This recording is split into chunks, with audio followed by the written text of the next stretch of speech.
fate, in the future of in our future I should say. So I want to further explain it to you, please. The first favor of Allah which was shown to us, the greatest of Allah's favors, was the revival of prophethood. The revival of prophethood of Hadhrat Muhammad Mustafa sallallahu alaihi wasallam, not of anybody else. So when I say revival of prophethood, I do not mean that a new prophet is created. As I look at Hadhrat Massih-e-maud because he is created within Ahmad sallallahu alaihi wasallam's authority and not a jot beyond it.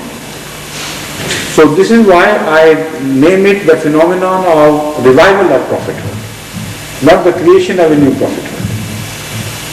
So the first favor of Allah which was shown to this age was the revival of the prophethood of Hazrat Muhammad Mustafa sallallahu alaihi wasallam. The second favor was that he didn't abandon his followers, those who believed in him, and declared them to be their Khalifa. That is you, all of the Ahmadis, and we be all together.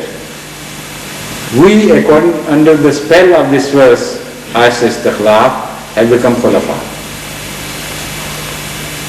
Now, to manifest this Khilafat, like it happened earlier, like it was demonstrated to us by the companions of Ahmad sallallahu alaihi wasallam, you chose a person as Khalifa to represent this entire authority which was bestowed in the first place to the whole people, to the entire Ahmadis.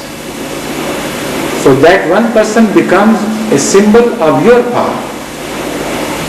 And by power here I mean your quality of excellence. If you retain that quality of excellence, he will shine as your representative.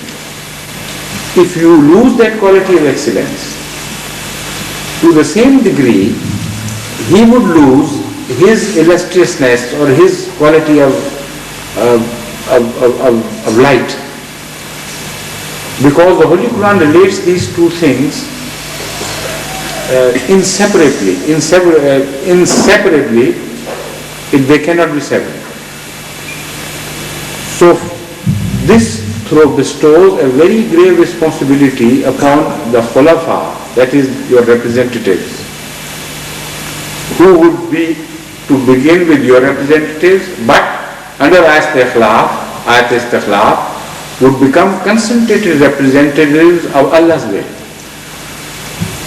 That part should not be forgotten. They would become the ultimate manifestations of Allah's will expressed as Khilafat among the people. This is highly important for them to continue watching the standard of taqwa, that is the fear of Allah, of Ahmadis all over the world. And to see to it that never is it forgotten or relegated to second importance. He should constantly endeavor to repair the damages and to improve the overall standard, even vying with the earlier standards, trying to improve upon the times when Ahmadiyyat was first created. Now this seems to be rather a very tall order. Nobody can improve upon the quality of the companions of a prophet. But the order still remains the same. The objective still remains the same. You must vie for the highest. And if you do that, even your failures will have some measure of success. If you keep your objective low, then even your successes will be failures compared to some other failures. So we must always set the highest standard before us, and every Ahmadi should help Khalifa in achieving that objective. Otherwise his bath would be meaningless. His getting initiated in his hands would be just a formality. It is a collective effort, and so here it is not just a favor, it immediately becomes a responsibility. And that is what is meant by Surah Fatiha, that a favor is not just a favor, it is a responsibility. And if a favor is not looked upon as a responsibility, and if that responsibility is not discharged as it should be discharged, then the favor would no longer be called a favor, it would become a curse of Allah. Now this applies also to the following sovereignties which are awaiting you in future. That is the secondary expression of Allah's favor, not the initial expression of Allah's favor. A time is bound to come when Ahmadis would be sovereigns, if not in all, in most states of the world. Although Khilafat would remain apart from that sovereignty, it will retain its spiritual character intact and separate. But Ahmadis as such would also be Khalifa at the same time. And they will be discharging their responsibility towards another favor of Allah, that is sovereignty.